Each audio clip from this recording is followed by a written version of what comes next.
Bonsoir.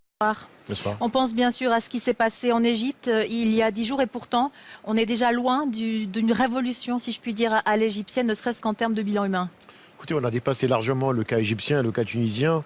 En nombre de victimes, on est à plus de 300 victimes seulement dans la ville de Benghazi, alors qu'en Égypte, 3 semaines, le bilan officiel est 350 morts.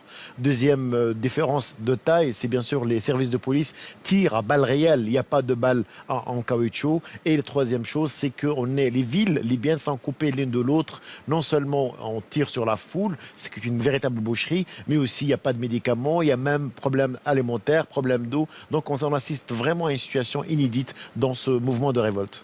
Alors, une crise, vous le dites, difficile, une répression très violente. Est-ce que dans ce contexte, on peut imaginer que le mouvement aboutisse tout de même à la chute du colonel Kadhafi ? Il y a deux déterminations, la détermination de la rue libyenne et surtout de Benghazi, d'autres villes importantes comme Derna, comme Misrata, seulement à 200 km, et aussi comme El Baïda. Et l'objectif, c'est bien sûr d'arriver jusqu'à Tripoli. Et ça a commencé à bouger dans les environs de Tripoli, comme à Zaouia, loin seulement de 40 km. Si Tripoli, bien sûr, c'est les Tripolitains commencent à bouger, à sortir, ça a commencé par les médecins, par les avocats, je pense que le régime libyen est dans une situation très difficile parce qu'il veut garder Tripoli comme sanctuaire, quitte à s'isoler du reste du pays. Hosni Abidi, ce qui frappe dans cette situation par rapport à ce qu'on a pu voir en Tunisie ou en Égypte, c'est la force de la répression. On pense bien sûr à l'information, qu'on arrive à verrouiller complètement.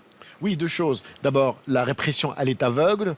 Et deuxièmement, les médias, c'est-à-dire qu'il n'y a pas de caméra, c'est un massacre à huis clos, il n'y a pas d'observateurs, il n'y a pas d'ONG, il n'y a pas de journalistes indépendants et neutres. Et du coup, ça encourage le régime libyen à continuer à augmenter cette répression parce qu'il sait qu'il n'aura pas de compte à rendre et parce qu'il sait que le monde, en tout cas, ne regarde pas ce qui arrive au peuple libyen.